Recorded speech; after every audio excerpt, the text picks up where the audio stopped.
Hey, hey, hey, it's Ken Lewis. Welcome to Q&A with Ken, your twice weekly live stream during the quarantine, broadcasting every Wednesday and Sunday at 8 p.m. from New York City, ground zero of the COVID-19 pandemic.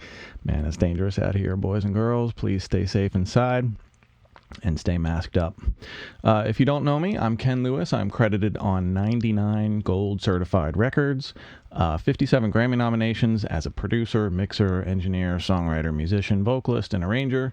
Lately, my work includes 3 mixes on the new BTS album, Shadow. I think that's Map of the Soul 7. That brings my total of BTS mixes to 30 now. I recently produced 2 EPs for indie rock artist Des Rocks. We've got 90 million streams on him so far and a ton of licensing. Let's see what else we got. I'm currently producing for Harlor, Skrizzly Adams, Talk, recent work for Taylor Swift, Mark Ronson, Juice WRLD, Dua Lipa, Rick Ross. I've been keeping very busy. So, I figured while we're all locked up inside, I wanted to do a free live Q&A for you guys. Maybe show you some cool stuff, help you all solve some puzzles that you can't get past, maybe give back a little bit of knowledge, and help the next generation of music makers make a little bit better music. And I think that can benefit us all right now. I have a great broadcast lined up for you guys. I think the final count was over 760, 770 people signed up. I don't know who's going to show up on the live stream. It's incredible. But we are, I got over 600 questions submitted tonight. I've gone through every single one of them, and I've picked the ones that I feel like I can answer the very best. So I'm super stoked. I'll be answering dozens of pre-submitted questions along with live chat roll questions that the control room will be feeding me. So I really want to see that chat roll lit up tonight with a sense of community and camaraderie. We're all in this apart together tonight, and I really love the vibe that we've gotten here so far tonight. I mean, just in these broadcasts in general, I think it's been really nice. So I want to keep that up, and I really want to make this a place of shared information and shared creativity, and please be respectful to everybody on the chat roll. And if you learn something good tonight, pay it forward to the next person that you're teaching something to. So let's make this a knowledge sharing event. Tonight, I am giving away a UVI Falcon2 hybrid synth engine. This thing is an absolute beast, and I really have to thank UVI for hooking us up with this. I reached out to my friend Thomas at UVI. I told him what I was doing with the broadcast, and I asked him, I was like, look, dude, I'm doing this free broadcast. Can you guys give me whatever your most, your least expensive product is? Turned out to be $40. I asked him for a $40 free NFR to give away on the broadcast. He offered up the $350 Falcon, which is, man, when I show this to you guys, it's really going to be fantastic. You're going to love it. So I'm giving that away tonight. And I'm going to show you some of that stuff. So listen, Mixing Night is a new YouTube channel. It's really hard to grow. So please like and subscribe, ring that bell. You really would be surprised at how much that helps a new channel like this, and I really do appreciate it.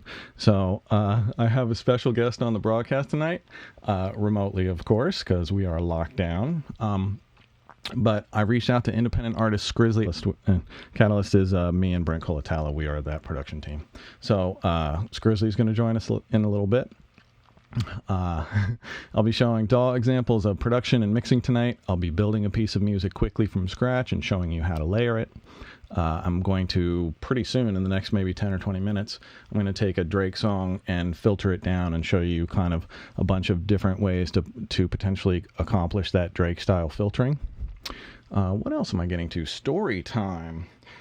So I think Storytime with Ken tonight is going to be, I'm going to talk about mixing 2 back-to-back #1 albums coming off of the worst year-long drought of my career.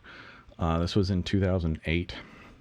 It was 3 crazy weeks mixing for Danity, Kane, Day 26, and Puff Daddy. And so that's coming up later. I'll finish the night with a sprint mix from Skrizzly Adams, a song that we produced for him called Tipping Point. It's action-packed, so let's get started. So, this COVID-19 shit. I know personally a lot of people who have it. I'm actually a little bit surprised at how many people I know who have tested positive. I had a dear friend of mine lose a family member last night. This is serious.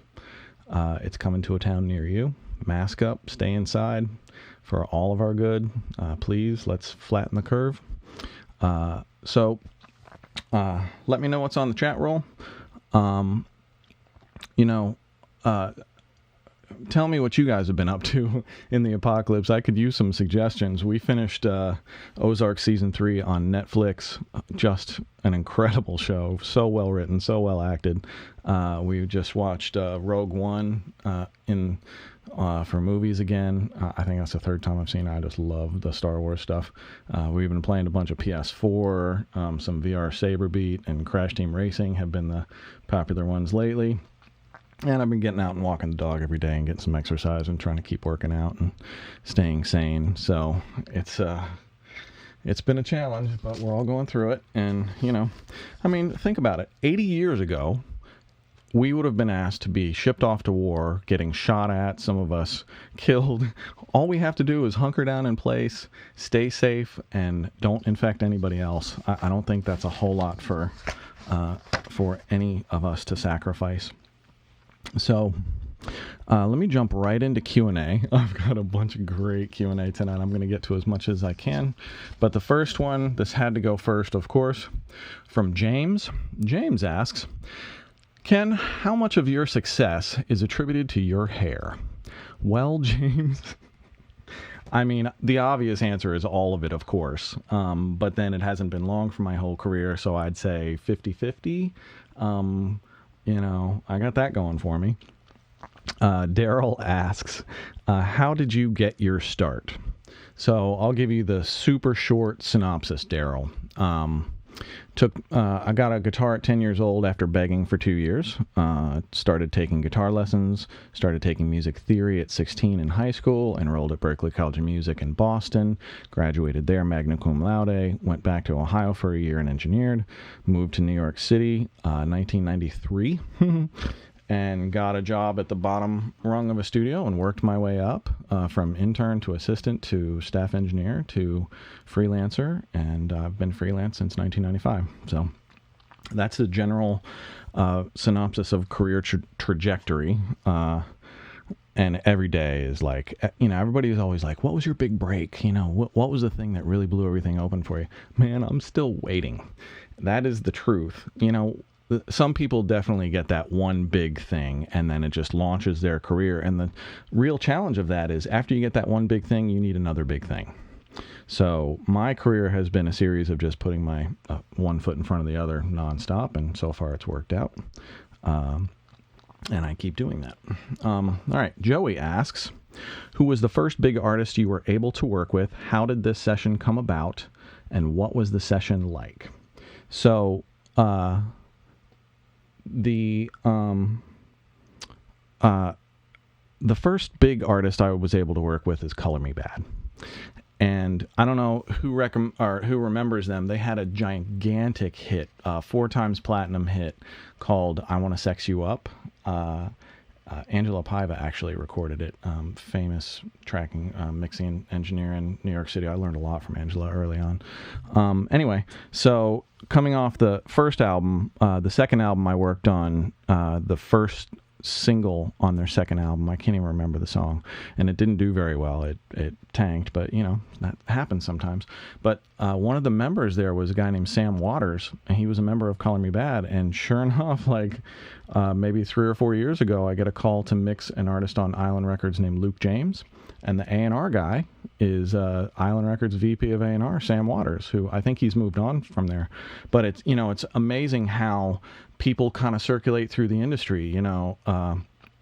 So many people start out as artists and move into songwriting, or songwriters and move into management or stuff like that. And, you kind of find your best place and see where you fit and see, where you can earn a living. And that's where he popped up.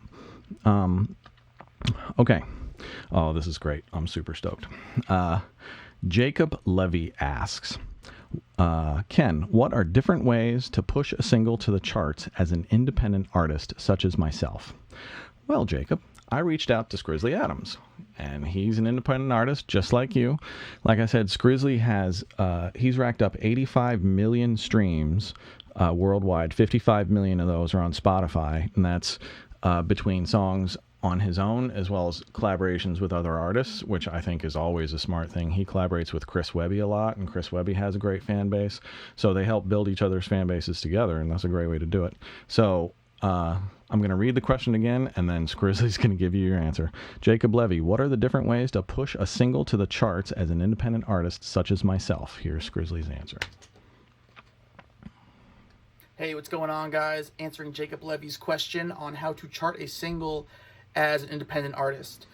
First order of business is you're going to want to write a great song and have a great record to accompany that song. That's something I'm sure Ken talks about all the time.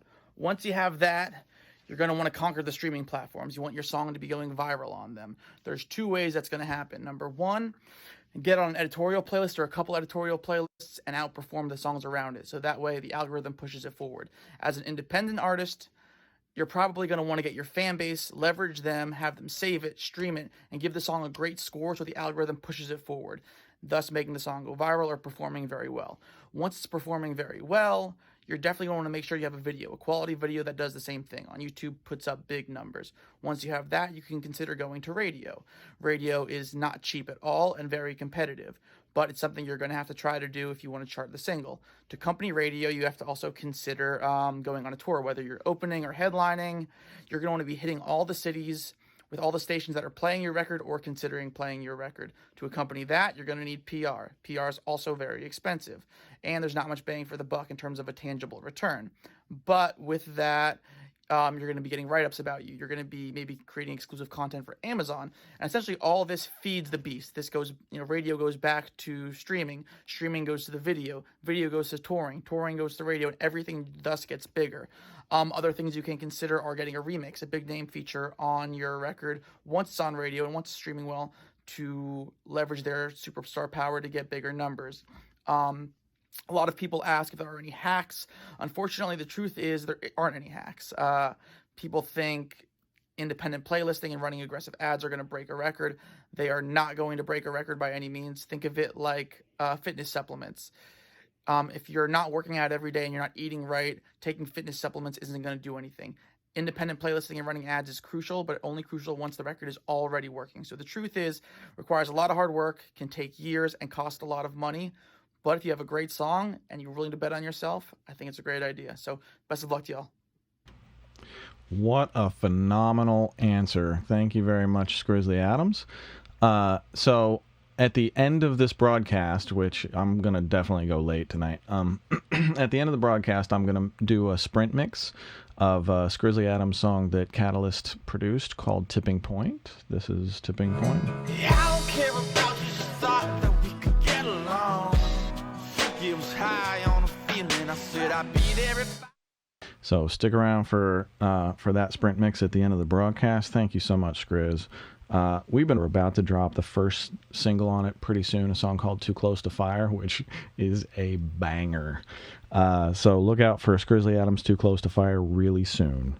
It's coming. Okay, next question. Scott, what's it been like working on Kanye records? Well, let me tell you, Scott, every time I get a Kanye call, it's a hit record. So it's freaking amazing getting Kanye calls. I actually haven't worked with him for a while.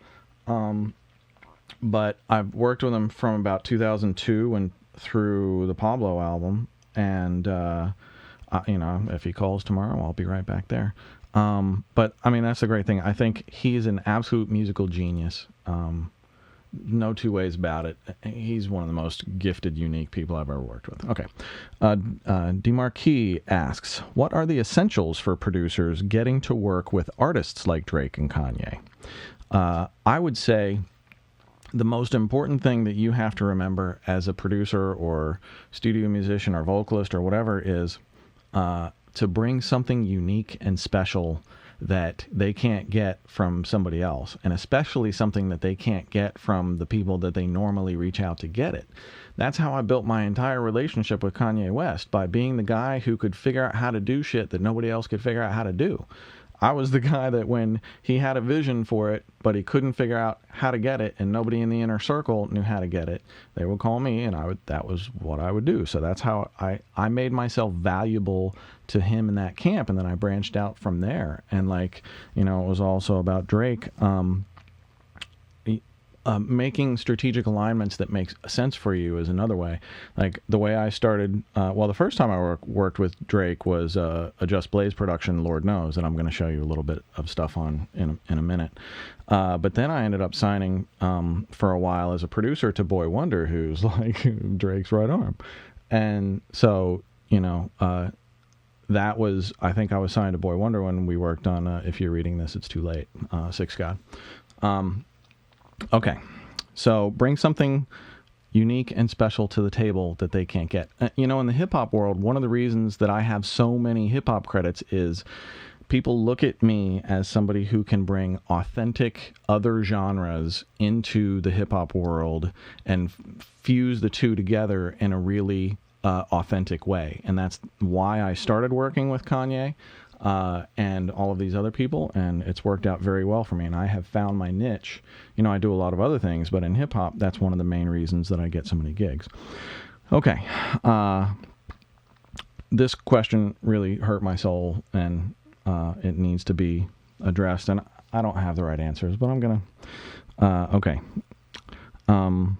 Izzy asks, how do I make hit music? How can I be successful with music because my parents don't believe in me? That really hurts to hear. So, Izzy, the first thing I would tell you is your first sentence needs to be modified. You say, how do I make hit music? Your goal should be, how do I make great music that moves me and means everything to me? And then you need to figure out how to take that music and make it move other people and mean something to them.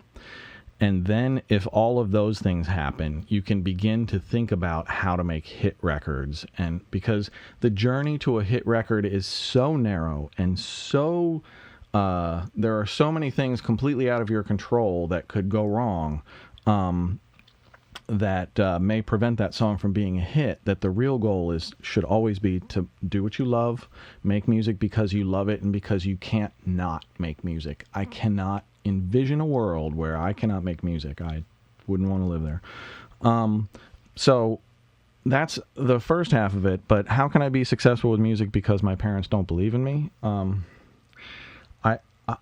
My parents believed in me, and I would not be here if they didn't. I think it's really shitty when parents do that. So if you're a parent, here's the thing. If your kid loves music, or if you're the kid that loves music, you need to find out. But if there's a career path there, and I can't tell you there's no one way to tell you how to get a career path. That's the hardest thing. But I know the people who are willing to put the incessantly hard work behind the talent are the people who really have a good shot in this line of work. And as difficult as it is to make a career in this, I have seen so many people do it, and I think you can too. So stay the course. Don't let people who tell you no get in your way. You must believe in yourself. Nobody else is going to believe in yourself. You got to believe in yourself first and then work to make other people believe you. And, I got bad naysayers and a lot of people that tell you can't. That's going to be the default until you make it, or until you get that first real shine and opportunity. And then everybody's going to be like, oh my God, I knew you went, blah. We've always heard that story before. So, Izzy, I'm really sorry you're going through that. But you got some friends here, and we believe in you. Anthony asks, Ken, how do I keep up with trends in music? So I have several suggestions for you, Anthony. Always listen to Spotify New Music Friday playlist. Every Friday morning it comes out. It's like 70 or 80 of the new songs that record companies are trying to break, the hottest independent artists, all sorts of different genres. It's a really good barometer to see what is going to rise out of that bunch. It's kind of like a testing ground for record labels. You can check out hitsdailydouble.com. That's an industry insider site. Pitchfork is a great one. Billboard.com is a great one. But I think the most important thing to keep up in new trends in music is just to always listen and be a fan, and pay attention to, you know, what's happening and how it's changing. Okay. Chantilly asks, how can I become a songwriter for artists? That is, I wish there was a super easy way to answer that, but I think the quickest way I can answer it is to say, start writing songs on your own, learn an instrument, piano or guitar, and start collaborating with other writers as soon as you feel like you're writing good songs, and just keep trying to get better and better and better. And, you know, when you think you've gotten your weight up, start trying to pitch your songs to record companies, to other artists, try and get artists to cut your songs. And there is no one path for this. There is just putting in the work and the talent and making shit happen. So, without further ado, there's this Drake song called Lord Knows. Well, shit, I already have it here. I don't need to cue it up. All right, there's Dan. Bye, Dan. All right, so I'm going to pull up. I got a great question from KM. KM asks, how do I get that pristine underwater sound like Drake and Party Next Door? I've tried the degrading technique like 40. I don't really know what that is, but mine still sounds muddy. So I don't really know what 40 does. I think he uses like the Waves X noise. So I grabbed that and I just tried to make it work. So here's what I did. They're asking about that underwater sound. So I took a piece of Drake Lord Knows, which I produced the choir and all the choir sections and live band for. Here is, well, I'll just play this section. Lifelong dreams, they take the greats from the past and compare us. I wonder if they'd ever survive in this era. In a time where it's recreation, I'll pull all your skeletons out the closet like Halloween decorations. I know. Damn. Yeah, he's mean. It's just incredible hearing Drake rip a beat that you worked on. Give it up to the blessed choir. So this choir screaming at the top of their lungs behind Drake. That is the Blessed Choir led by Alvin Fields, and that choir has worked with me on Kanye, Drake, J. Cole, Khalil Fong, Skrizzly Adams, Popcorn. Man, they've been on some really incredible albums, and what a great choir. Okay, so I'm going to show you some filtering stuff. First, I'm going to show you how to listen to only the sides. So here we have the AB metric. So the AB metric is, this thing gives you like 20 different ways to listen to things. It's a plugin alliance, really incredible. So this button right here, sides, what it does is it takes only what's on the sides and it sums it to mono, and it cancels out everything in the middle. So when I hit that button, all you're hearing is what's in the sides and not the middle.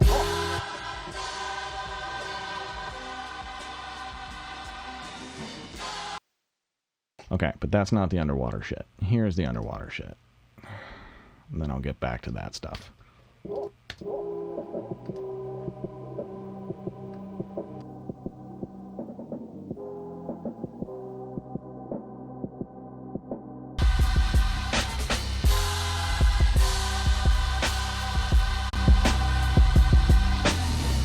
All right, so first thing up, all I did was I took a UAD Cambridge EQ. I love the filter section on this thing. It's super, super steep and drastic when you want it to be. But I just set a high frequency shelf of, here, I'll show you the high frequency.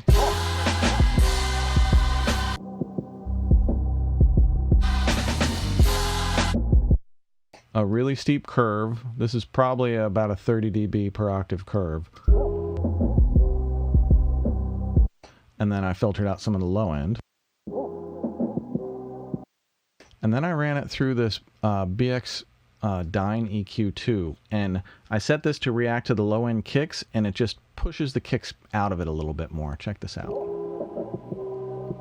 See what it's doing here? Listen to the impact of the kicks when this is in. So that kind of reduces them further, boosts the sides up a little bit so you can get a little bit of that kind of underwater effect. Here's technique number 2. So we have 3 things going on. Here's that X noise. I think this is what 40 does. I really don't know. I've heard about this, but I got something that's kind of similar. And this was just playing with the settings until it kind of came together.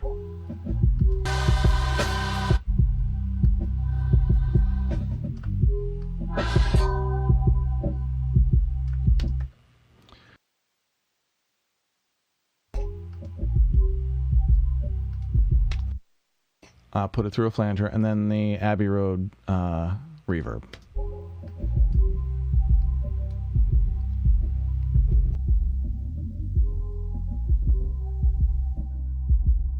So there's no rhyme or reason to this. I'm just, I kind of just spent a whole bunch of time today cooking up different moods that I might do on a mix.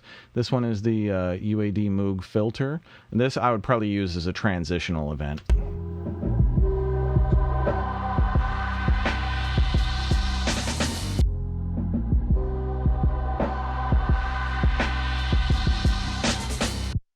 Dope. All right, next one, UVI one actually. Really dig this thing. This plugin's called Rotary. I use this on tons of different things as a special effect, but listen to what it did on this.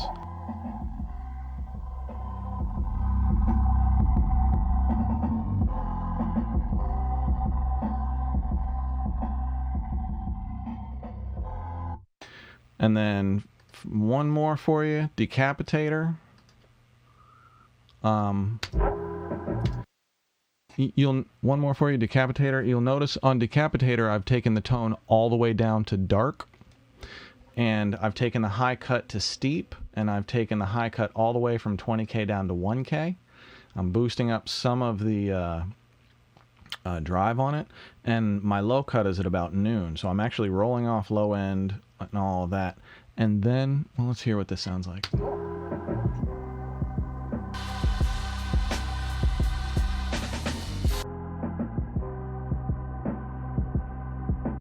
So you see there's so many different ways to kind of get something similar to that. There is certainly something in your toolkit that you have that you can make that happen. I'm going to give you a couple other ways to listen with this Plugin Alliance adapter metric.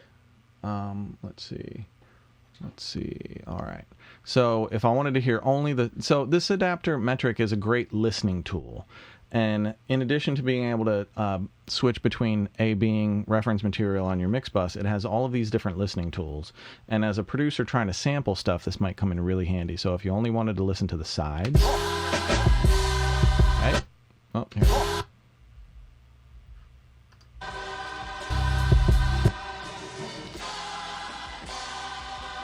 So that's only what's happening on the sides and not the middle. Here is only what's happening in the subs.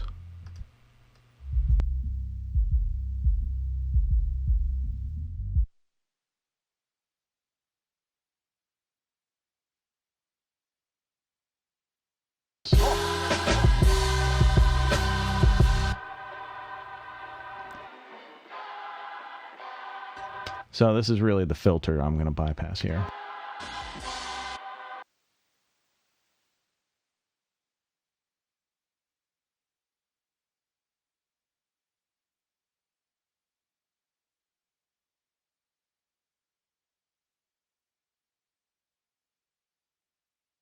Oh, had the mic off. So, this is a live broadcast. Shit's so I'm going to show you. Do you master your songs after you mix them, or do you send them out to be mastered? Great question, Tim. So in label land, 99% of the time we send them out to be mastered. Every once in a while they go straight from the studio. One of those times happened to be one of the biggest songs I ever mixed, which was Jeremiah featuring 50 Cent, Down on Me. And incidentally, I have a school Did you guys know I have a school? Yeah, I think it's in the links, audioschoolonline.com. So for anybody who doesn't know that I actually have a school with a load of tutorials teaching everything that I know about this shit, check out Audio School Online. So where was I? Jeremiah and 50 Cent. I bring that up because I have 3 free tutorials on Audio School Online showing exactly step-by-step how I mixed Down on Me for Jeremiah and 50 Cent. So check those out at ASO.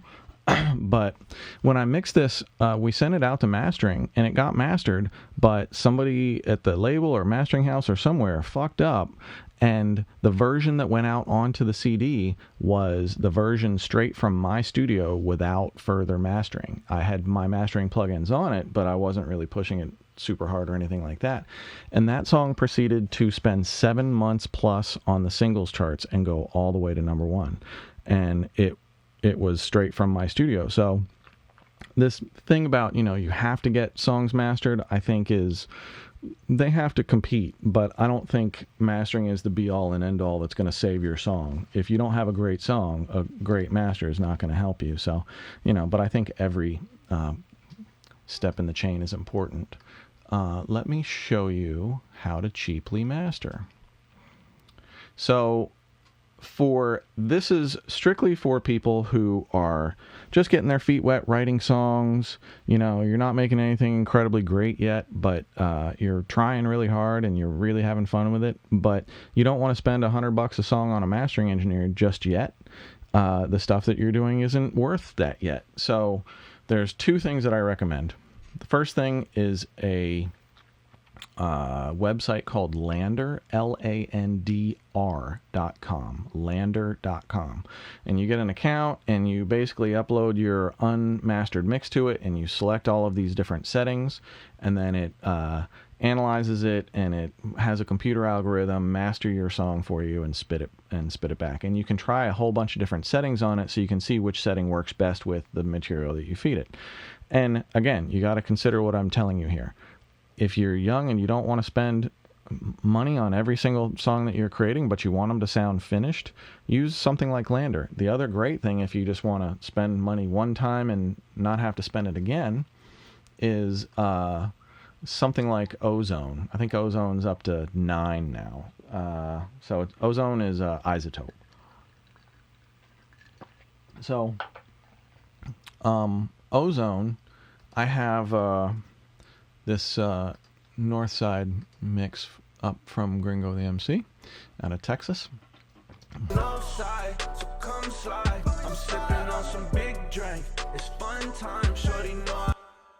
Okay, so I use the Slate FGX only as a meter. It's a decent mastering box. I'm not hating on it at all. I just think there are a couple things that are ever so slightly better. But I love the metering on this, and I use this metering. Basically, my target metering is, peaks at 0 and RMS between -10 and -7, depending on source material. Bass heavy stuff like this, in trappy hip hop pop, is probably in the -7 range. So mastering, I'm going to leave this up so that you guys can see these meters. And then I'm going to instantiate Ozone 8.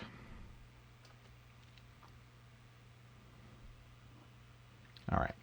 Ozone has this crazy feature called Master Assistant, which is basically Lander in a plugin. And this thing is, it basically masters for you. So you start the song going, and then you tell it what you want it to do. So my target is going to be CD medium. Okay, let's try that and see what happens. So I'm going to run the tape, and then I'm going to hit next, and it's going to start analyzing. So watch your ears, it might jump in volume. Northside, so come slide. I'm sipping on some big drink. It's fun time, shorty know. Slim thick, she fun size. Ain't got nothing on my wish list. But one time, yeah, I'm posted on the running it up while I'm stepping. The power of jogging and jugging. The power of jigging and driving. The power how I be pushing. Wrote it to live it and did it to say that we did it. And now they be treating me crooked. They say they next to get rich and I doubt it. I met them and that ain't the way that it's looking. I'm popping regardless. I be heartless. Made some mistakes and I told myself fuck it. Don't even matter, the fuck is the matter. I gotta forget it to get me a budget. I mean, if you're looking to do some budget mastering, damn, that's super quick and easy. It does a relatively good job. You know, if you're skilled, you can use that as a jump off point and really dig in and fine tune your mastering with this. You know, incidentally, I should mention that I don't endorse any of these companies. You'll watch this entire broadcast and I will use 50 different plugins from 20 different makers. I'm really trying to bring you guys the most value that I can. And really show you the real shit that I do on a daily basis. So yeah, that Ozone 8 I think is a really dope way to do the Lander experience in a plugin, and can really help you guys out. So let me see what's next on the agenda. I'm gonna go to the chat roll. Alan Kane. Since we are all in the quarantine and most people don't have access to the studio or studio monitors, what is your take on mixing in headphones? I've been looking a lot at the chat roll tonight, and speaking of which, you guys are lighting that shit up. Thank you very much for that. Nice, I see a bunch of fresh faces. Okay, so I got a ton of these, like, how do I mix in a crappy room? How do I mix if my speakers aren't good? Blah, blah, blah. And it's all centers around that if your room is lying to you, you need to get your room out of the equation. And that means being able to rely on headphones. So I've had to become much better at mixing on headphones over the last few years because so many people consume music only through headphones now that it's important that your mixes translate through headphones. So especially if you have a shit room, instead of spending a god-awful money on speakers that are just gonna make your shit room sound reverberant, these are like speakers on your head. So these are, I discovered these at the AES show in October in New York City. I was just strolling the floor and I walk over to this headphone company and I'm like, headphone company, who cares? And I put these things on and they're Audi's LCD XCs and they're like putting speakers on your head. So they are, they're kind of heavy.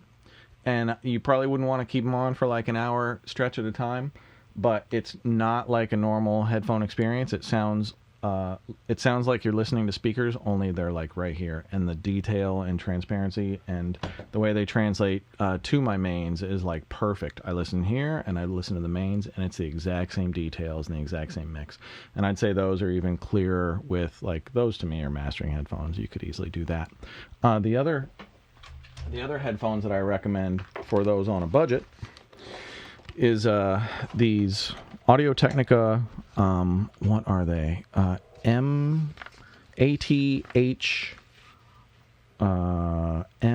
it is. ATH M50s, not the M50X. The M50s have an attached cable here. The M50X detaches, and I think the M50X looks like metallic. The M50X is overhyped on the high end and not really even and accurate. These M50s are really, really great. My friend Alex recommended these to me because I asked him, like, what carries true low end in 808s without breaking the bank, and that was the one that he recommended, and they've come through for me quite a lot. So between the two of those, I find that I could probably mix a whole song in headphones if I had to. Let's see. Back to the chat roll. Pags asks, what are your go-to plugins that you mainly use on mixes? Man. All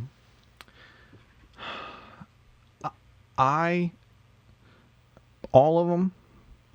I have favorites. Slate, UAD, Waves, FabFilter, Sound Toys, Plugin Alliance, of course. Who else am I using here?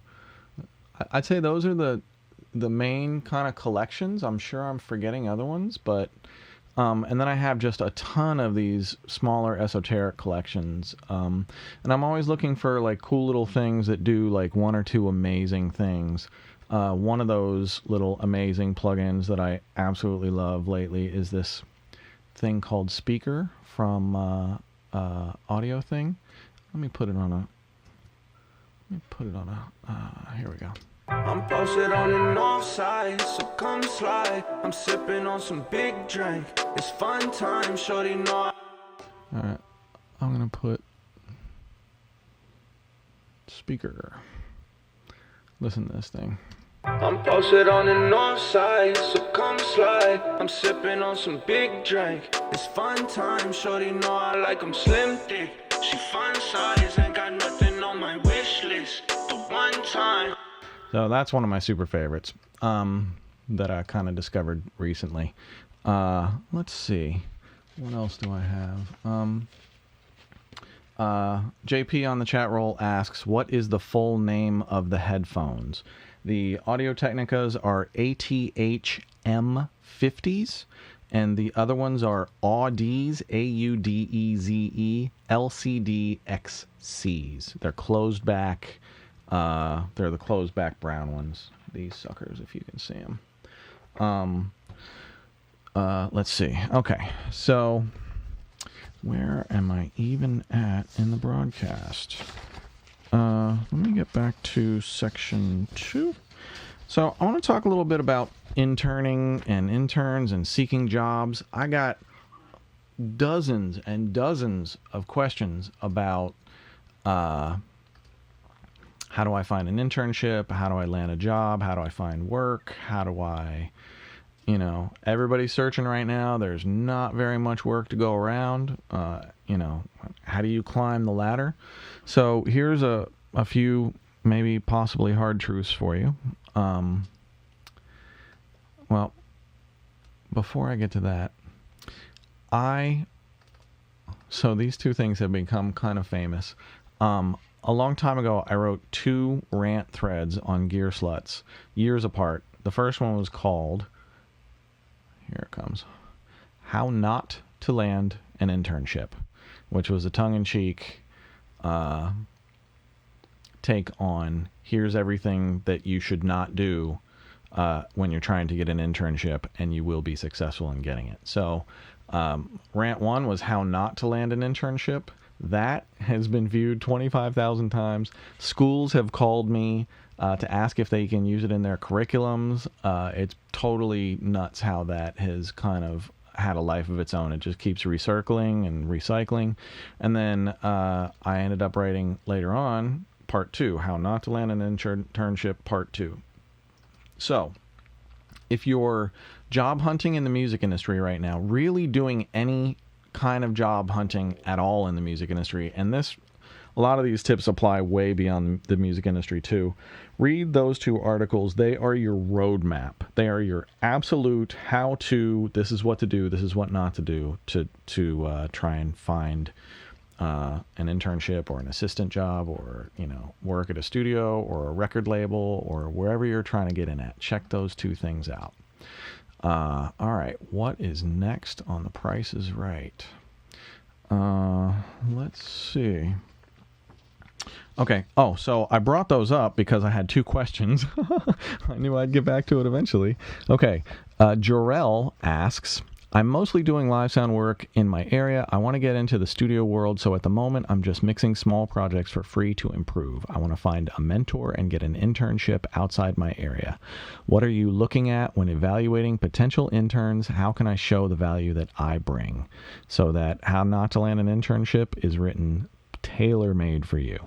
Also, Dom Bodo asks, I went to school for audio engineering and interned at a big studio, left early to start a studio with some partners. It lasted 4 years. My question to you is, where do I go from here? What I want to do so much with music, but I don't know how to get my foot in the door anywhere. I'm in a great location, New York City. Ultimately, I'd like to be involved with production and songwriting. Who do I reach out to? Should I try interning somewhere? Is there even any kind of internship for songwriters? Yes. Songwriters take interns just like mixers take interns, or producers, or whatever. And again, I think it's, make yourself valuable to these people. The Gear Sluts links are in the description for the video. So if you need to find them, that's where you can find them. Yeah, I think anybody takes interns. And the way, so a lot of people think, I'm working for free. I mean, why would I even want to do that? It's not free. It's school. It is like your master's degree in, the music industry. And it's your opportunity to work with a professional really doing it, who's hopefully making money and surviving and building their careers. And you can tap into what they do, how they do it. If you're good enough and you're humble enough, you can show value to them, and they'll bring you into their circles and maybe start writing with you or hooking you up with other writing opportunities. I mean, this is how you do it. Like, this is how I did it. I got in at the ground floor at a big studio in New York City, and I worked my ass off. And I just climbed the ladder, and I did my best work every time I could. And, it worked out for me. And the 2 internships that I had, both in Boston while I was at school at Berklee College of Music, and I had 2 at Berklee, different semesters. Those helped me tremendously in landing my main job in New York City. I don't think I would have gotten it without them. So it's entirely possible to say that without those 2 internships, I wouldn't be sitting here. I wouldn't have the career that I have. Those 2 things gave me the experience and the resume builders and the confidence to go out into the real world and work in a professional environment, because I had been in one for a while and I knew what it looked like. And my first time in one, man, it was a eye-opener. Okay. Seymour asks, Ken,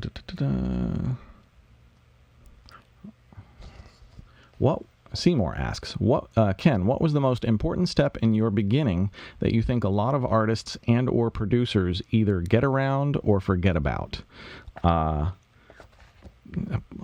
Building your career and putting in the work and learning from people who are better than you. Like, nowadays, people... Like, I always get the question, like, Ken, how did you become a mixer? I want to be a mixer too. It's fucking great. I'm super glad that I can inspire anybody.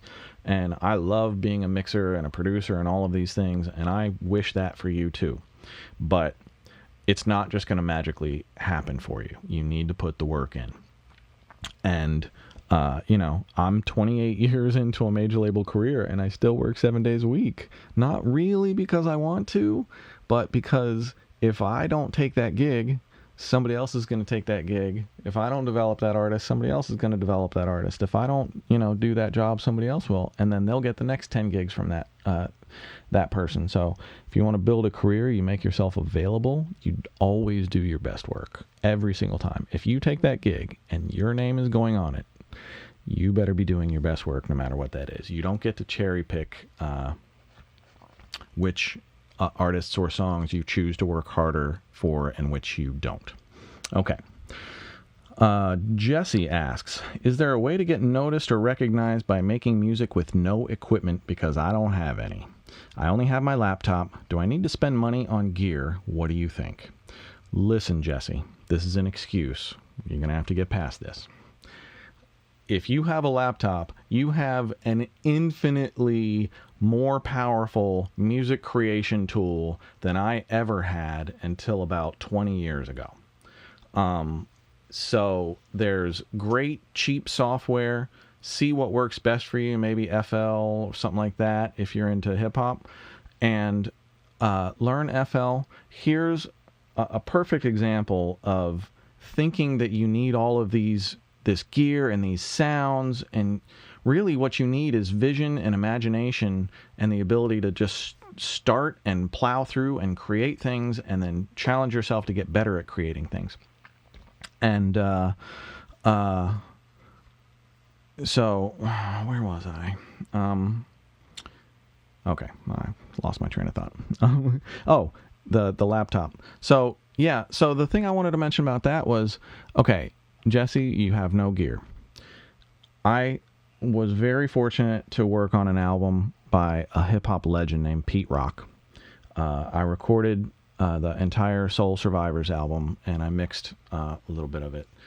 And Pete created that entire classic hip-hop album with an SP1200, which only had like 8 or 9 seconds total of sample time, a box of records, and that was it. And a microphone. And 90% of the record was done like that. And every maybe 2 or 3 sessions I saw an Akai sampler come in to do some basic sampling type stuff. That was it. And he made an entire classic hip hop album. So if he can do that with a box of records and a ancient sampler, you can take that laptop and really make something special. So good luck with it. Don't be afraid. Plow in and just start making it happen. So, all right, I'm going to go into story time with Ken. I want to talk a little bit to you about 3 of the craziest weeks of my life in 2008. Mixing for Danity, Kane, Day 26, and Puff Daddy. So, I got to preface this by saying 2007 was the first year and only year of my entire professional career that I had no major label credits come out. I was questioning everything. A lot of people ask questions like, where do you get your confidence? How do you get past rough spots? And man, 2007 was a rough spot. I had one thing come out, but I produced a single for John Legend called Another Again. That came out in 2007, but it was released in 2006. It was a single in 2007. Only major label release I had that entire year. 2008, stormed back. I got a call in January from my songwriter friend Mary Brown. She wrote No No No for Destiny's Child. Brilliant writer. Mary calls me and she says, "Hey, Puffy's looking for a mixer, and I know you know him, and so I recommended you to come down and see about mixing this project." So I came down straight away. I was at the studio with my gear, and an hour and a half, 2 hours later, ended up mixing the first song that night.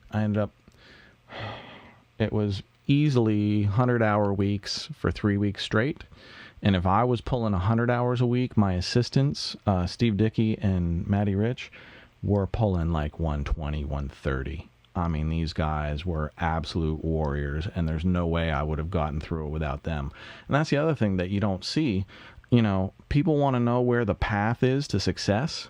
Those 2 guys went on to have really successful careers and still do. In the music industry, Matt was Puffy's right arm for years, might still be. And Steve Dickey has a studio in Jersey City and does quite well. These guys were the ones that were in the trenches putting in the work until it was their opportunity to rise and shine. And, if you're looking for those opportunities, you got to remember that those guys are your competition. That's who you're getting challenged by for these opportunities that are coming up. So, knowledge is power. Just know what you're up against. Okay. Rob asks, controlling acoustic guitars. I have the most trouble mixing acoustic guitars and vocals. What are some mixing tips for both? So, Rob, I have created an entire free tutorial on my school, Audio School Online, and it's in the free section, called Controlling Acoustic Guitars. It's like 20 minutes long, and it will show you like 7 or 8 different ways to control acoustic guitars and get them out of the presence range of lead vocals and get them to work with them much better. So, instead of trying to give you a half answer here, check that tutorial out. I think you're really going to find some value in it. Okay, back to the chat roll. Siselki asks, how do you approach mixing and producing a song that is poorly mixed or produced but still has some magic? How do you retain the magic? I think so I've been in a bunch of mixing shootouts in my professional career against all of the top heavy hitters, and I've beaten most of those guys at some point or another, and a lot of those guys have certainly beaten me too. Every time I've won a shootout, it has been because my mix feels better. And the other mixer's mix was usually technically more perfect, more polished, more whatever, but my mix felt better.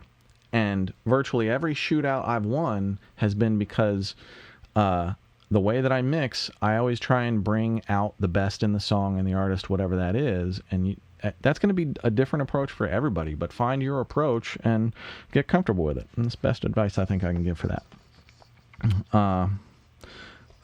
Right along those lines, Maze asks, what should a beginner or intermediate engineer be focused on?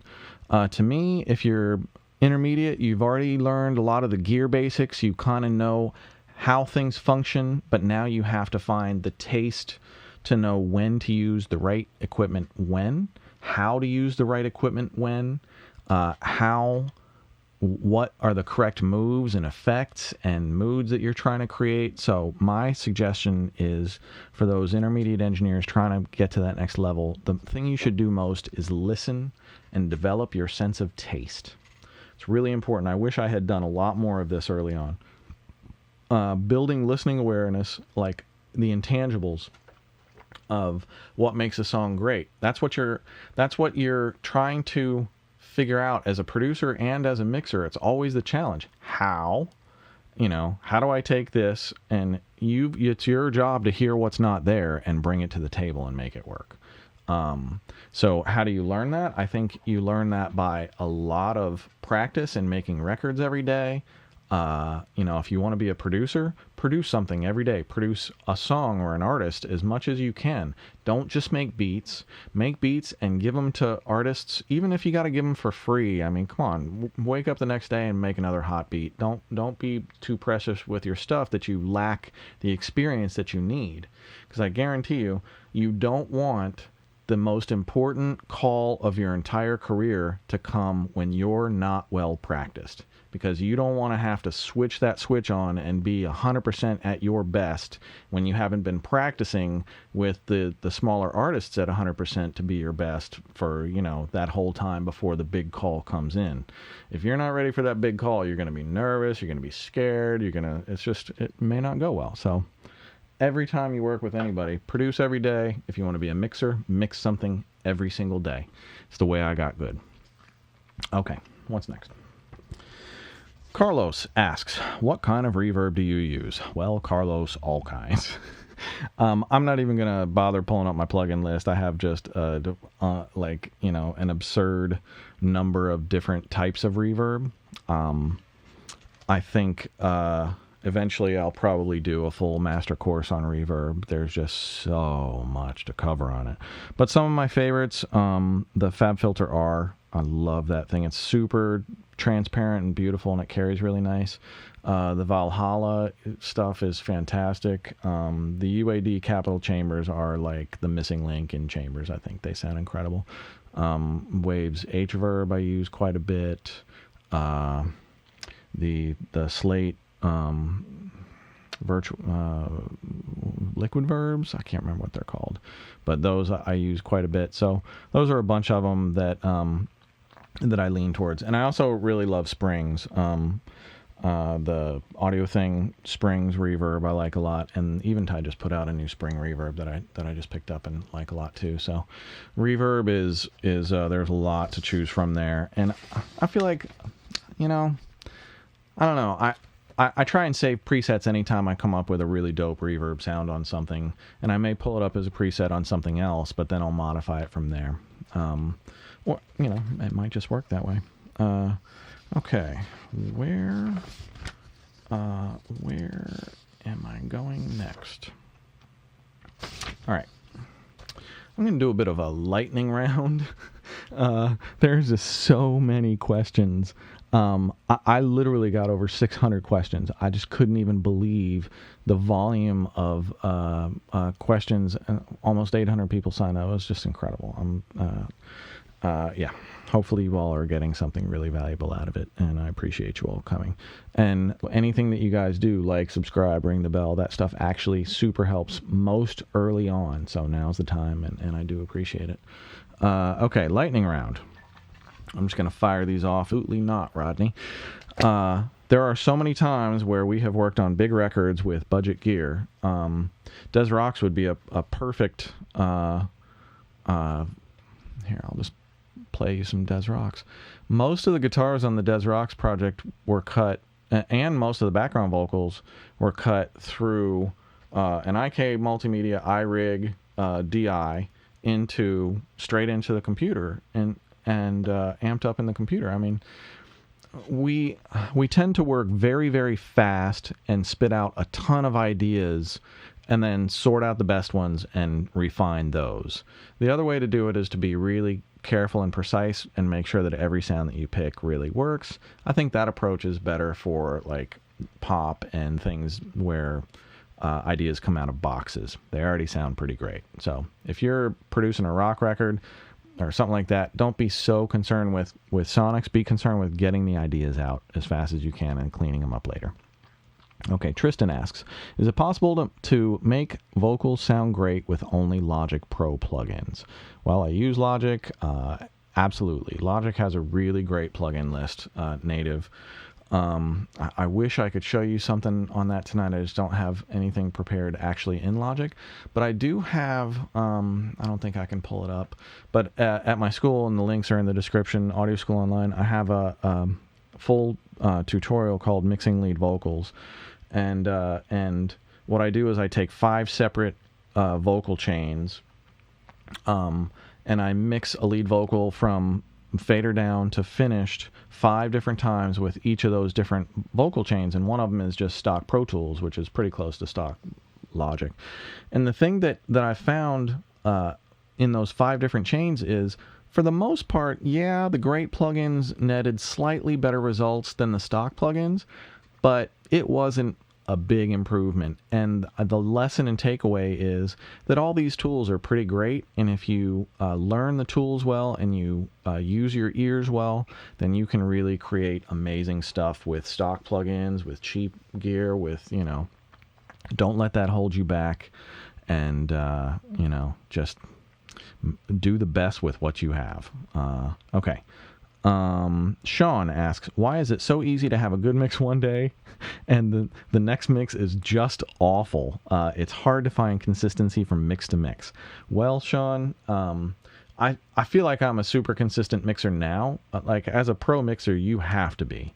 You will not survive as a pro mixer unless you are incredibly consistent, because nobody wants to hear, oh, well, he smashed 5 of them, but those last 2 were terrible. This used to happen to me a lot. I think it's a confidence thing, and it's also, you just never, if the same song is given to 100 different mix engineers, you're going to get 100 different mixes. And some of them are going to be great and amazing and spot on, and some of them are going to be way outside the realm of listenable, and most of them are going to be somewhere in the middle. And one of the challenges of becoming a pro mix engineer is building that taste so that you know when a mix is done. That comes with experience and mixing a ton. I'm going to answer another question about that really soon. Okay, Felix Vasquez asks, is it better to go to an outside party to mix for me to network, or for me to try and mix and master myself? Felix, don't make moves for you. They're probably not going to make moves for you. They're going to make moves for themselves or the artist that they're developing or something like that. People ask me all the time, can I give you a percentage of this if you can get it placed? And the answer is no. It's not because of anything else. It's because whenever those opportunities come up for somebody like me, if I'm walking through the door seeking an opportunity, that opportunity is going to be for me, not for you. You're the 20% of whatever opportunity you're offering me to get that shit placed is not worth me putting my name on the line, because when I need it, I want to walk through that door with my shit, put it on the table and say, hit play, and just kick back and be like, yeah. So,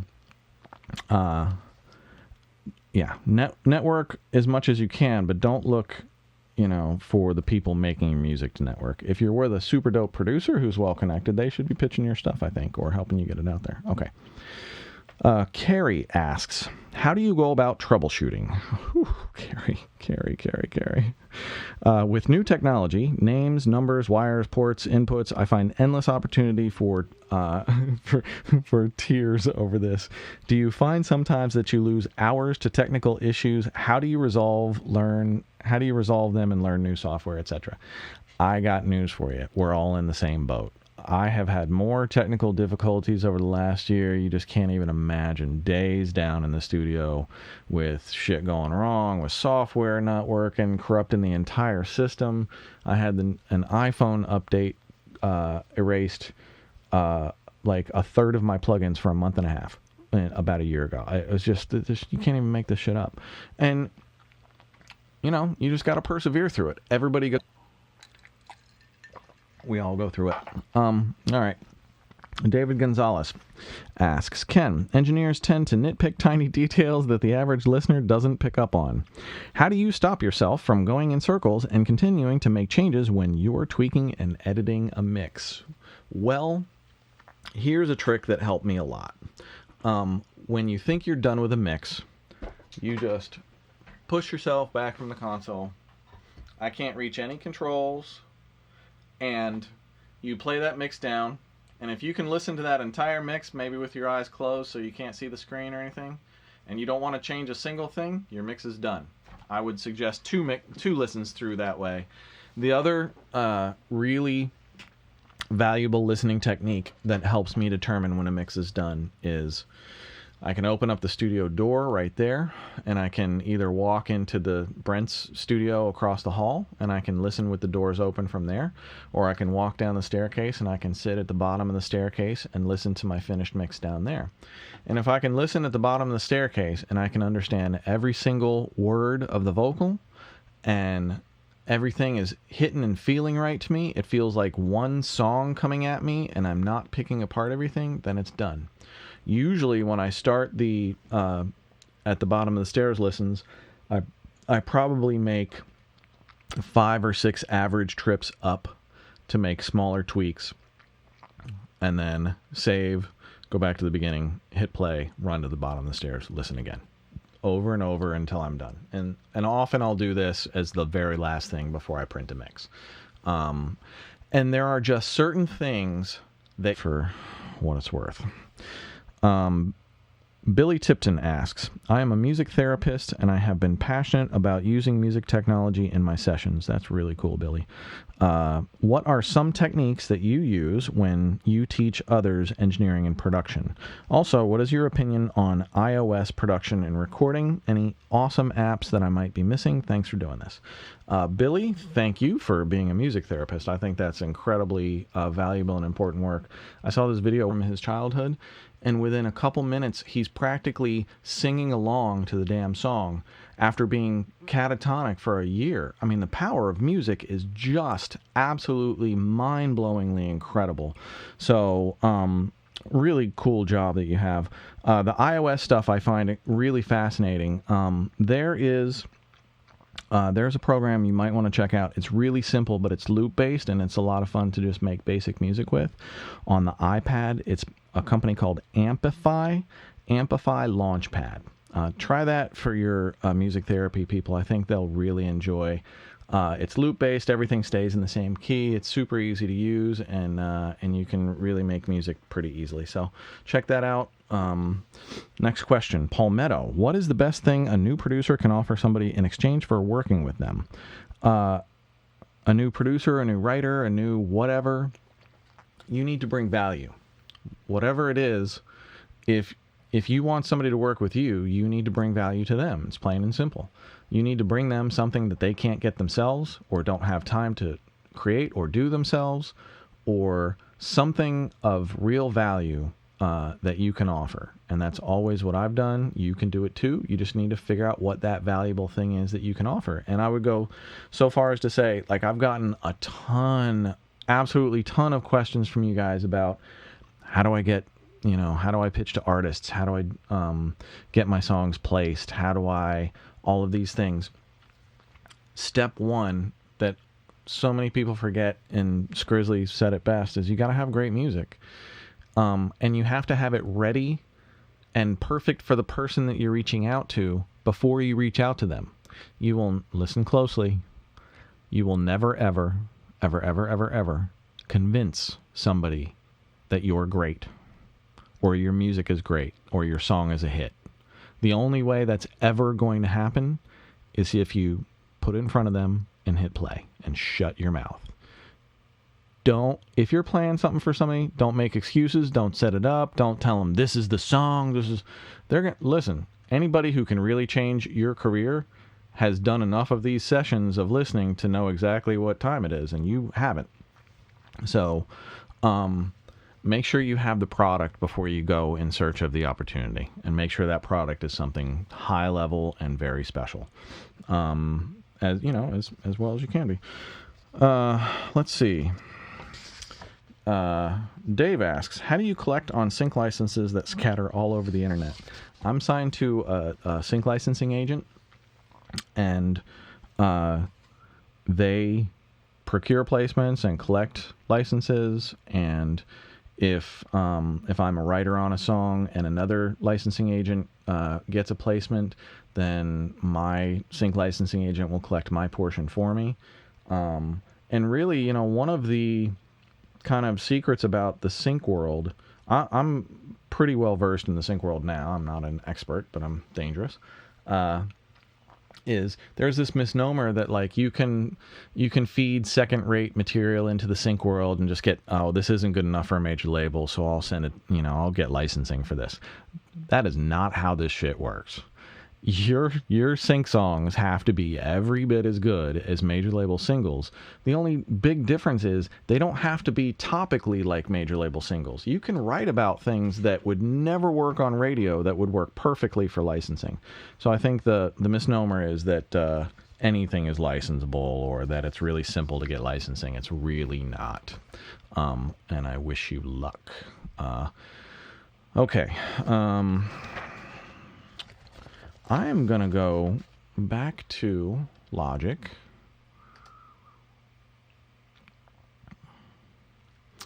Oh, while Logic is booting up, I wanted to address this question about LUFS and RMS. Here we go. Tim Kershaw asks, how do you approach mastering when the AES suggests -14 LUFS, but streaming platforms normalize, prioritize loudness over dynamics, etc., etc.? Okay, listen up. Don't master for a streaming platform. Master your record like you would normally master it anyway. The streaming platform might change the volume of it, but it's not like they apply some drastic, awful limiter to it that's going to crush and destroy your mix. They just kind of make sure that your song is at the same average listening level as the song before it. So that's all that these filters are doing. And so here's, let me fire up Des Rocks. So me and Brent produce this. Catalyst produce this. Let Me Live, Let Me Die. 34 million streams on Spotify alone. Des is completely independent. When we were mixing this, I mixed this to an RMS of about -8 with -7s. Really, really loud. And the LUFS on it is like -6. And it sounds incredible. I'll play a little bit on Spotify.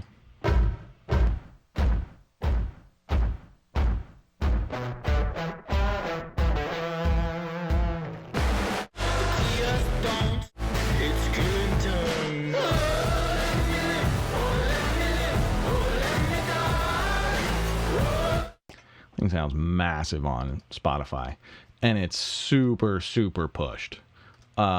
We really got every ounce of usable volume out of this thing that we possibly could, and I'll just show you the volume meter so that you can see. But the point here is, if Spotify is looking for like a -14 LUFS or whatever that is, look at what's happening here. Here's Des Rocks. Okay. I'm going to show you my RMS. This is the finished mastered mix. I just downloaded it. It's killing time.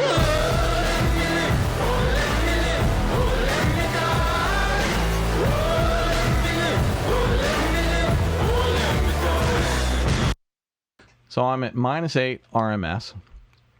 And RMS meters are all different. I rely on the slate meter. I know that one. I know what it does. Every time I look at RMS on a different meter, it tells me something completely different. So I think the key there is to learn your meter and stick with it. So that's my RMS, but look at my LUFS. Like, I don't even really know what the hell LUFS is. I don't pay attention to it at all, but you asked, so here's my LUFS. It's good time.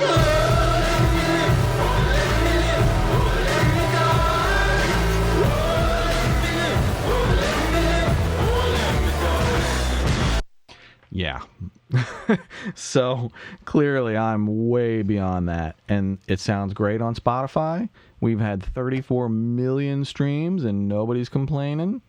It's done great on the platform. It's been #1 on a bunch of the biggest rock playlists.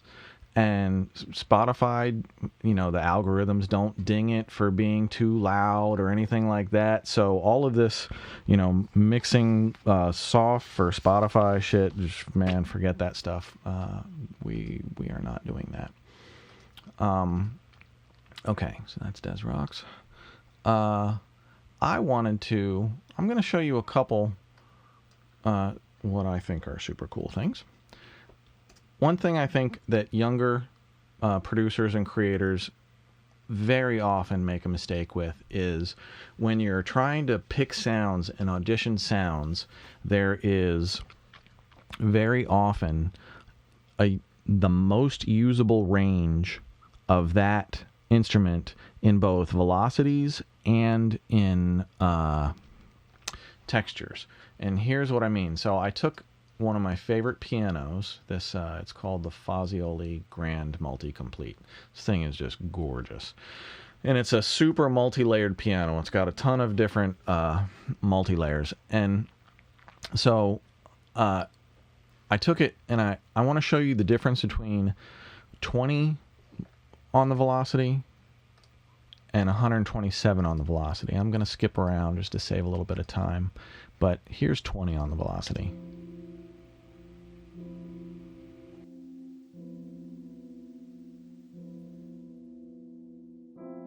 $35.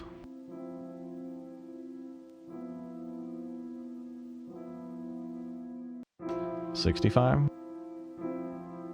$80. $95.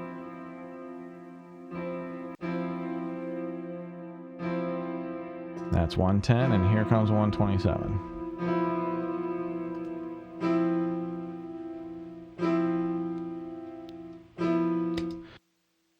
That 127 sounds like a ham-fisted somebody who's just smashing on the keys, whereas 20 is this beautiful. You wouldn't even think that's the same instrument. So make sure that you're picking the right velocities that react best to the instruments that you're auditioning. And the other thing is, be conscious of how you quantize things, because here's this piano rolls really nicely and it sounds like a real player playing, but I took this exact same piano and I quantized it, and now it just sounds like a ham-fisted. All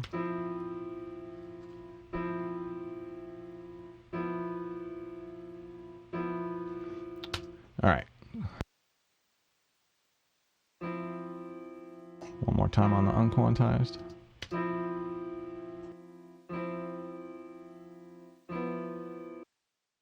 All right, so that'll give you some good food for thought. All right, it is Falcon time. So, okay, let me just show you this thing. All right, the UVI Falcon2 hybrid synth engine. So I would compare this, I just started using this week, and really only so I could teach you guys, but I love a lot of the other UVI stuff. I bought Toy Museum, was the first thing I ever saw UVI put out, and it's got such unique sounds to it, and when you're looking for really signature stuff that you won't find anywhere else, this is kind of the forte of UVI, is the really signature sounds.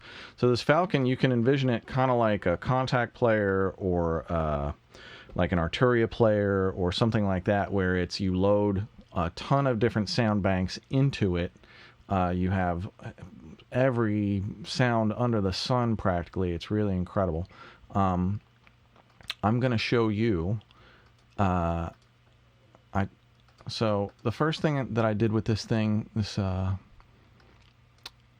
is I just dialed up an ARP.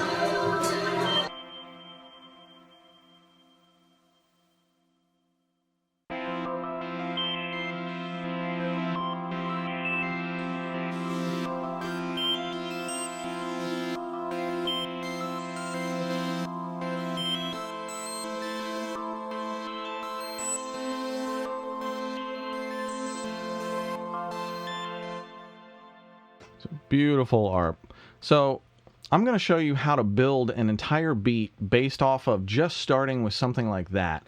A lot of people ask me, like, how do you get started? How do you go from idea 1 to idea 2? How do you know how to layer, when to layer, what to layer? So pay attention.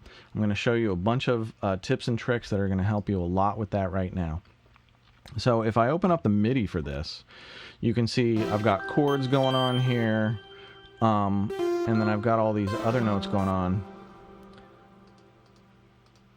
I'm going to take this MIDI and I'm just going to copy the entire MIDI track.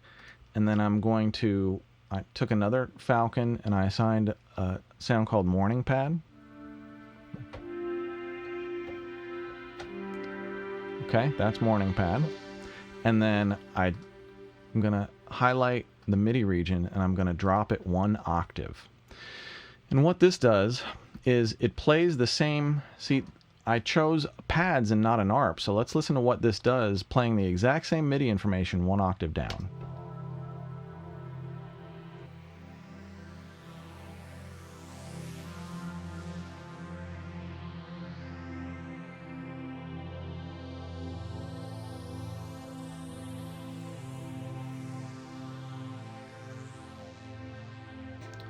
Okay, so you couple that underneath the classic poly playing an octave above it.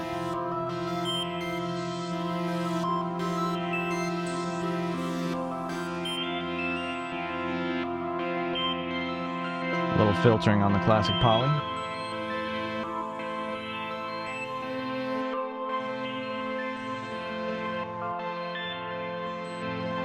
This very first piece of MIDI once again, and I'm going to copy it down. And I'm going to put the Spectrasonics Trillion bass on it. I think I have it set to this thing called Blown Oscar Tube Swell. So I'm going to open up this MIDI again, and I'm going to look at what is the root of this entire progression. Those all look like top stuff, so I'm going to get rid of that. And this leaves me with just the bass line. I just took the subnotes.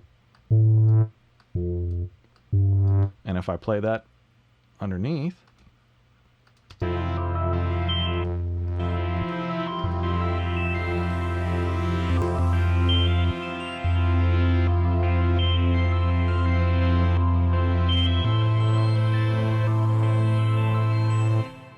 okay, now if I want a melody on top of that, I can take that same piece of MIDI and I can open up again. I can say, okay, I just want to leave the melody of my MIDI. So this is that's probably not, and these probably aren't. I think these are all the top melody notes.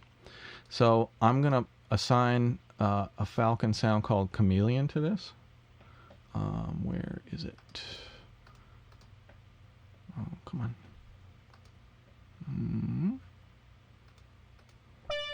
Okay, here we go.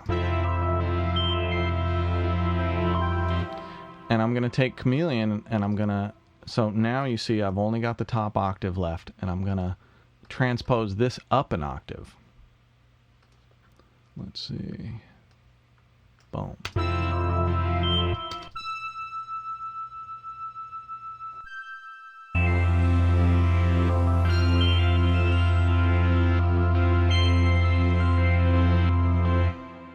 So in a matter of 10 minutes, I took one basic starter idea and I blew it out into a much more listenable, full, verse arrangement or whatever it is going to be. And I could start writing to that right away. And if I write something that I love, then, then I keep pursuing it. But here's where we started. And here's where we finished in like 10 minutes. All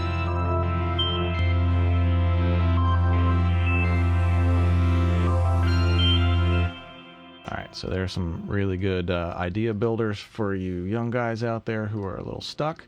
I'm going to show you a couple other sounds off of this Falcon because, man, it is really throwing down some heat. Unfortunately, my screen has to be so big that we can't really see it, but I love this one. It's kind of like a trancey one.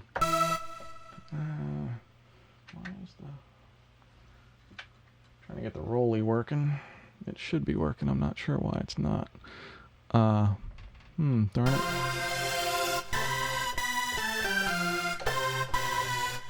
it. No Rolly. Unfortunately, the Rolly uses sounds called MPE sounds, and the Falcon is MPE compatible. I don't know why it's not working now. It was earlier, but man, this has got some real heat for the Rolly. And then one of my other favorites. This could be like the start of a complete.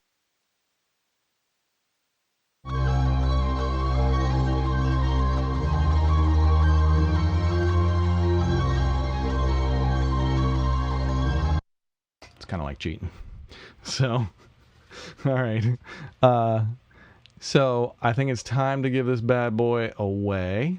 Where are we? Okay. So, what we had to do, how many total, I need to ask the control room, how many total people were entered into this? Oh, I have a full document. Okay. So here's what I need to do to give away the Falcon 2. Thank you again, UVI. What a cool giveaway this is. So I have a spreadsheet with every single person who entered for the broadcast. It's 769 people. Thank you very much. That was just incredible. So then what I've done is we found a random number generator on Google. So I'm going to put in a random number generator from 1 to, what is the total? 769, and whoever wins, that's who wins. So sorry, I got to read your email address live online so you know that you won. But whoever wins this thing, I hope you come back next week and you play us what you've created with it, because, man, I'm really stoked to hear what you do. And the winner is 71. Okay. Intern 71, good to get in early. 71 is Lon. And Lon is lonf@hotmail.com. So lonf@hotmail.com. We'll be reaching out to you. And congratulations on winning the Falcon. Please, if you make anything that you really like over the next week or month or whenever, send it in to me. Let me check it out, and I'll play it on air, and we'll show off the Falcon a little bit more. So I think I'm going to get a little bit more Q&A. I'm going to go back to the chat roll, and then I'm going to end the night with a sprint mix in a few minutes, I think. Let's see. So from the chat roll, G. Brown asks, how do you keep your personal likes or dislikes from getting in the way of projects? I've had so many assistants ask me that question, or interns or whoever. And there's a really simple answer. As a producer and as a songwriter, I don't work on songs and I don't work with artists that I don't think I'm right for or that I can do great work with or for. So if I took that gig, I think I'm right for it. As a mixer, I think any mix engineer, and I guess this goes for any job, if you put your name on it, you better give it 110%. If you don't want to give it 110%, don't put your name on it. Don't take the gig. Don't waste their money, because, man, somebody is, I always keep that in perspective. Somebody is paying me to make sure that I do a great job for them, and I will. So, I don't know what else to say about that other than do ethical business, do good business, work hard, always do your best work, give every artist 100%, because you never know where you're going to get repeat business from, and you might get repeat business from a shit client, or somebody else might hear that, and and the other thing is, a bunch of my gold records, I had no idea when I was working on them that they were going to be gold records. You just never know. Okay.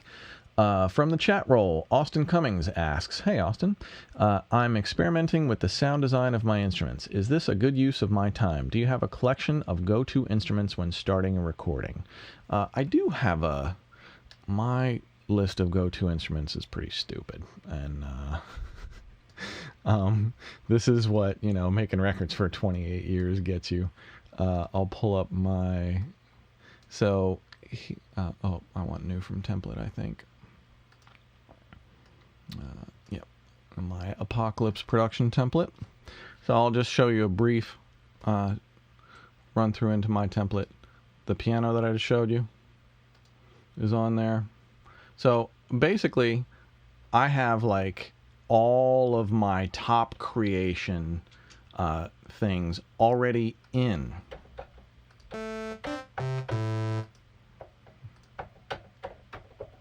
Where is it? Come on.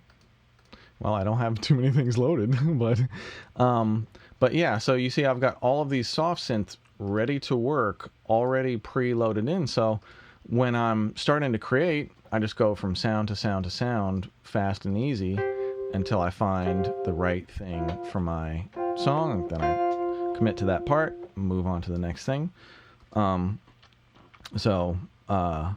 Yeah, I'm kind of a fan of having a bunch of my sound choices in front of me that I think are going to be work really well for the song, and then start creating or compile as you go. Okay, from the chat.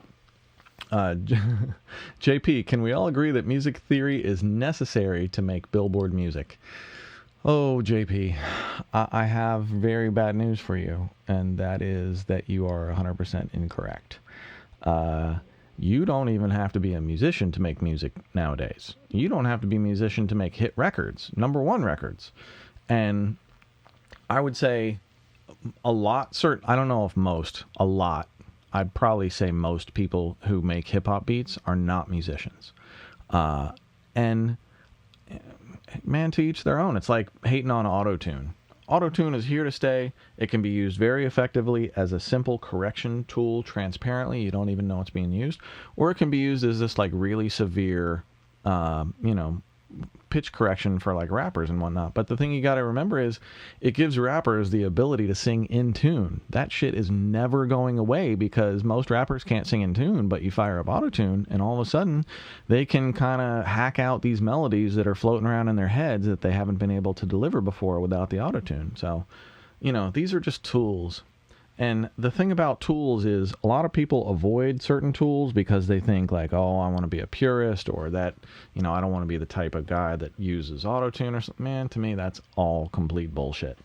Tools are tools are tools. If you need that tool to make your record better, use that tool to make your record better. All right. Sam asks, what is your favorite portable interface for tracking vocals? Glad you asked. I have something for you. So I have been on 4 continents now, producing music. And where is it? So here's a picture I just took. It's on my Instagram as well, from the studio I was working at in Tokyo. Now, this is a C800G microphone. I didn't bring it with me. They had one. But I put the singer right in front of the SSL, and I set up my table back here. And here's my screen. Here's my IK Multimedia iLoud micros. Those have been around the world with me as well. My Apollo Twin, it's been on 4 continents with me, and my Samsung T5 SSD.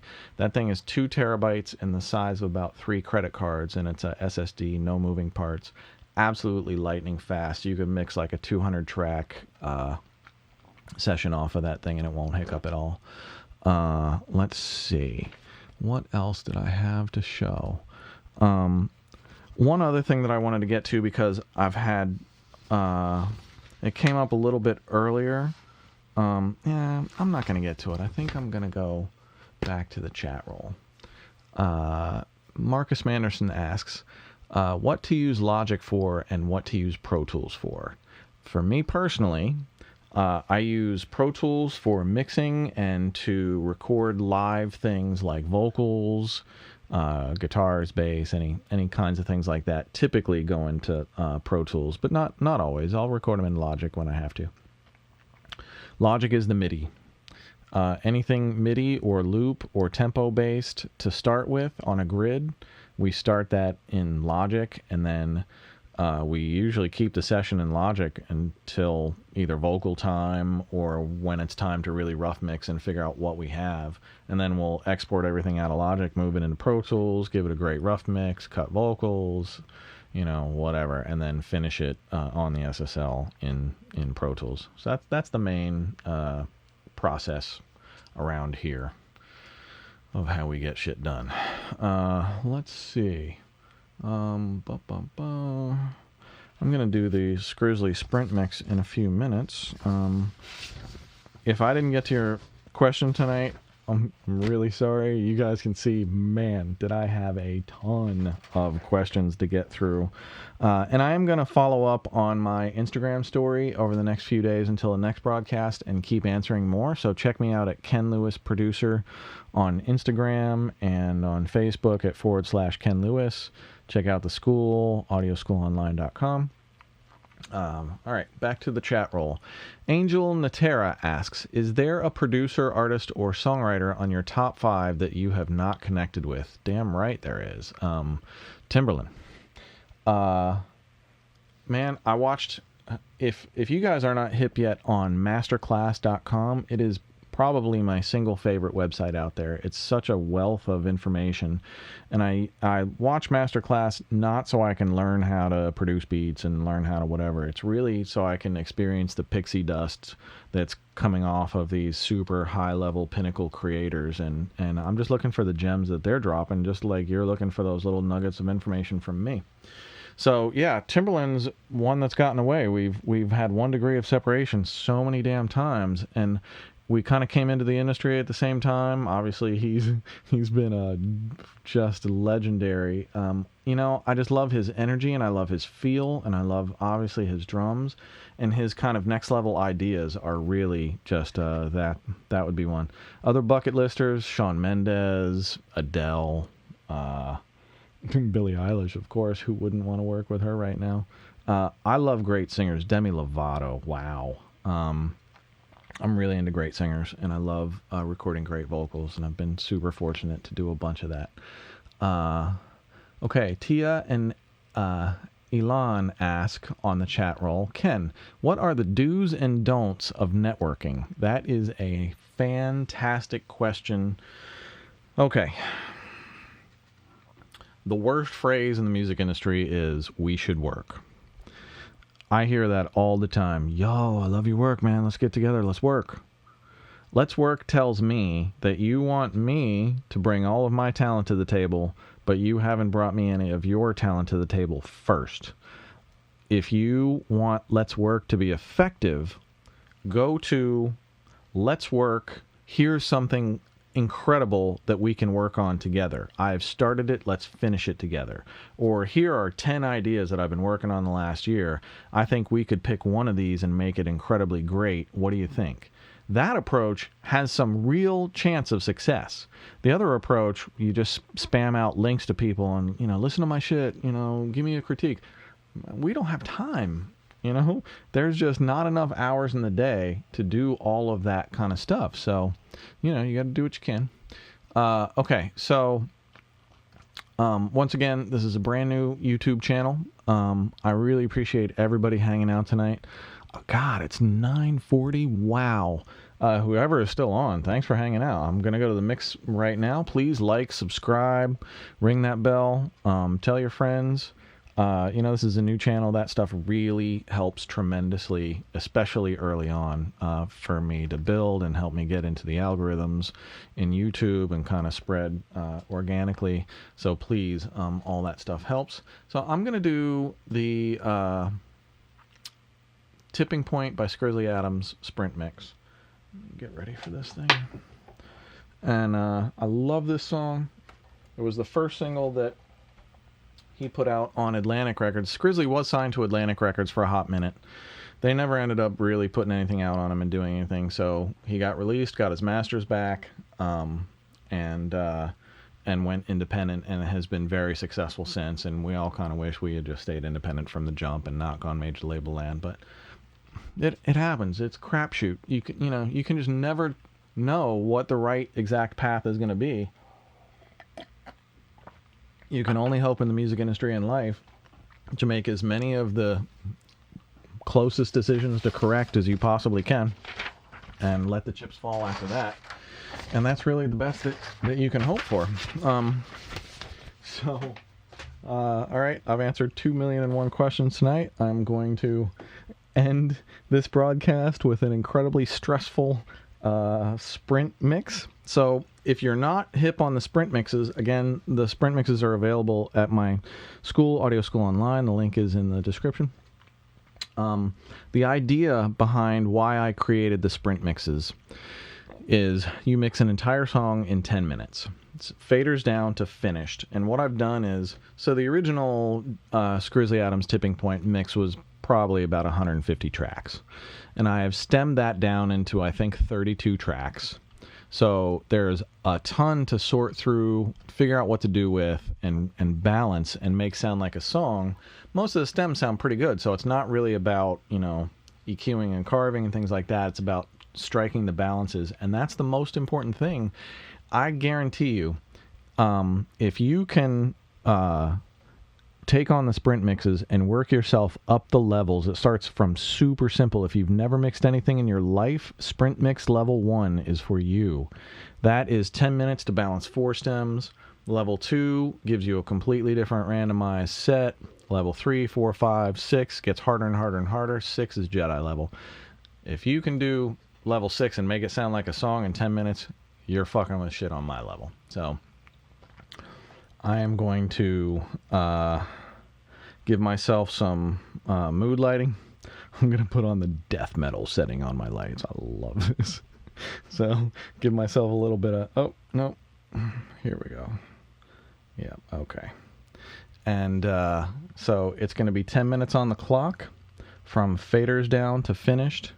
Oh, wait, hold. Here we go.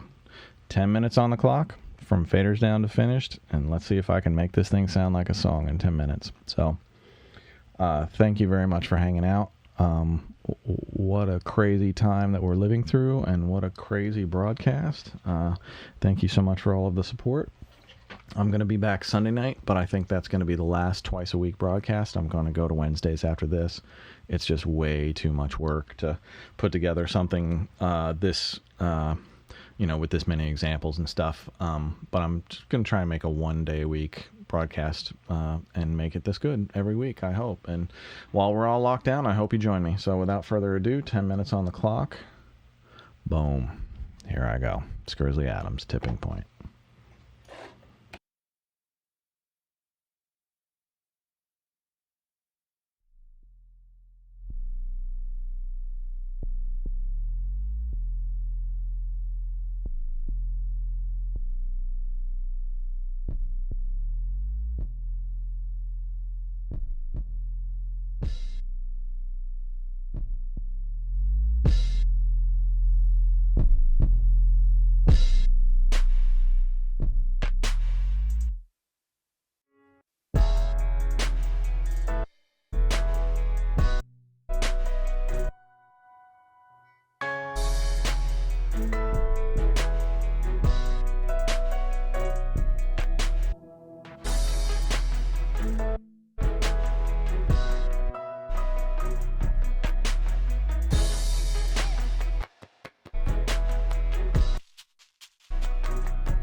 I think it's important to get the vocals in early so that you mix around them and leave space.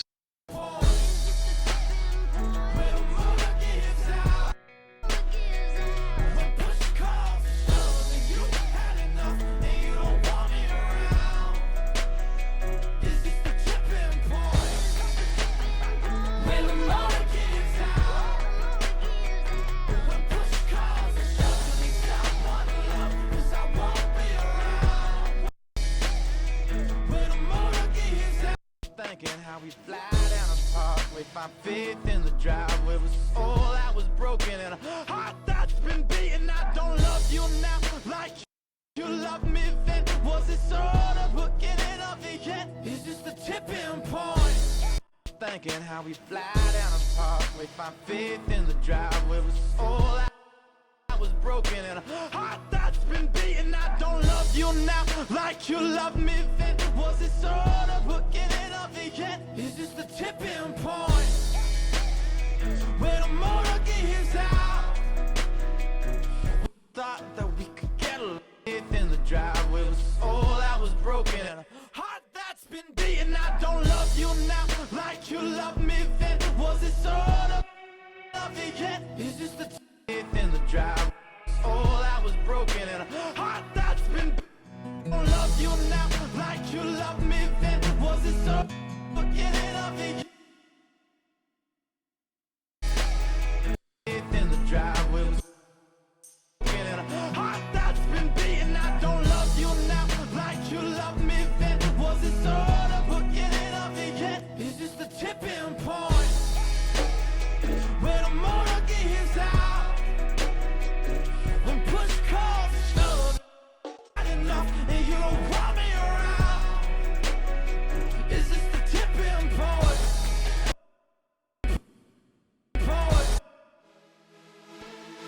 Gives out. When push comes to shove, I wanna love, 'cause I won't be around. Why gotta lie to say that we've lost? The motor gives out. When push comes to shove, you'll need someone to love, 'cause I won't be around. Why gotta lie to say that we've lost control? Where the motor gives out. When push comes, you just park the car and quick cut the engine to see if it starts. When I put the key in, if it's in your heart, may one reason or fire it.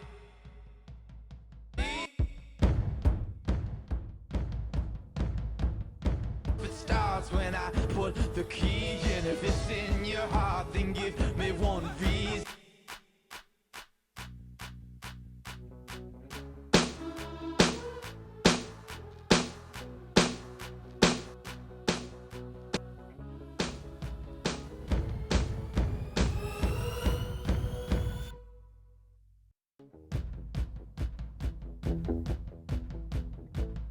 Starts when I the key in your heart, then give me one reason or fire it up and keep me believing. Just park the car and quick cut the engine to see if it starts when I put the key in. If it's in your heart, then give one reason to fire it up and keep me believing. Just park the car and quick cut our engine to see if it starts. Just park the car and quick cut the engine.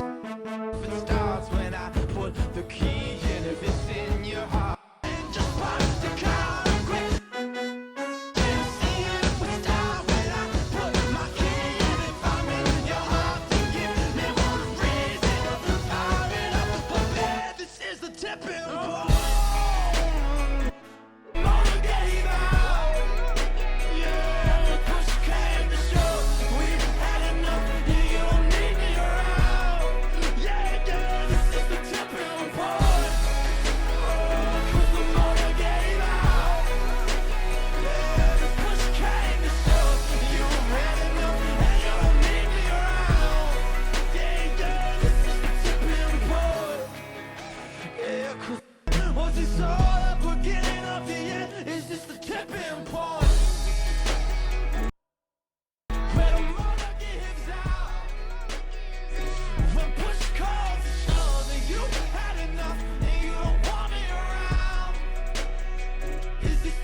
Is this the tipping point?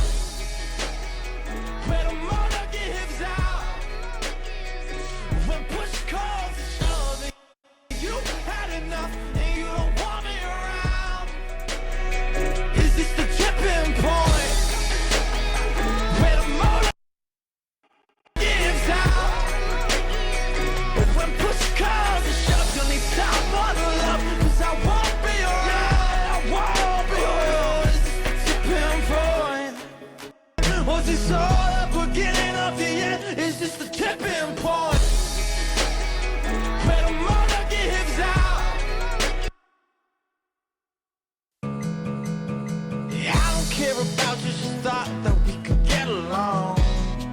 It was high on a feeling, I said I'd be there at 5:35, but I guess I was wrong. Cause I got lost thinking how we fly down the parkway, find faith in the driveway. Was all I was broken and a heart that's been beating. I don't love you now like you loved me then. Was this all the beginning of the end? Is this the tipping point? Where the motor gives out. When push comes to shove and you had enough and you don't want me around. Is this the tipping point? Where the motor gives out. When push comes to shove, you'll need someone to love. Cause I won't be around.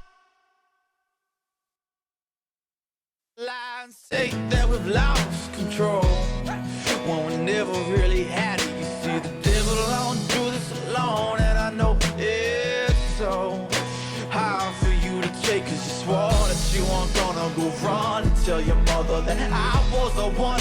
So why the hell bother? You don't love me now like you loved me then. Was this all the beginning of the end? Is this the tipping point? Just park the car and quick cut the engine and see if it starts. When car and quick cut the engine and see if it starts. When I put the key in, if it's in your heart, then give me one reason to fire it up and keep me believing. Just park the car and quick cut our engine and see if it starts. When I Whew, that is so mentally challenging, but man, it really improves your sense of instincts and things like that. And now, you know, the idea behind these is mix it 10 minutes start to finish, print your mix, listen to it, or just keep piling them up. Do these sprints over and over and over, 6, 8, 10 times in a row. Use them as practice, and you'll just see your mixing abilities get better and better, and your instincts and choices become better and better and less tech-driven and more music-driven. So once again, please check out audioschoolonline.com, my school. I got all the courses on sale, 50% off right now. So if you're looking for more knowledge after this, there's going to be plenty more for that. You know, thanks a lot for hanging out tonight. It's been great. I'm going to be back Sunday, but I think that's going to be the last Sunday broadcast that I do. So I'll be back Sunday and next Wednesday, 8 p.m. New York City time, from the heart of the worldwide pandemic. Everybody stay safe out there, and I will hopefully see you on Sunday. Yeah, the sprint mixes are on sale too. So this one's going to be available soon. I'm not sure when or how, but I'm definitely going to make the Skrizzly one available. I love this song. Without further ado, here's my Skrizzly mix, and we'll ride this one out and end the broadcast. Thank you all.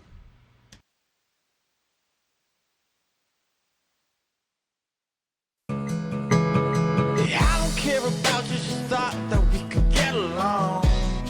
It was high on a feeling, I said I'd be there at 5:35, but I guess I was wrong. Cause I got lost thinking how we fly down the parkway, find faith in the driveway. Was all I was broken and a heart that's been beating. I don't love you now like you loved me then. Was this all the beginning of the end? Is this the tipping point? Where the motor gives out. When push comes to shove and you had enough and you don't want me around. Is this the tipping point?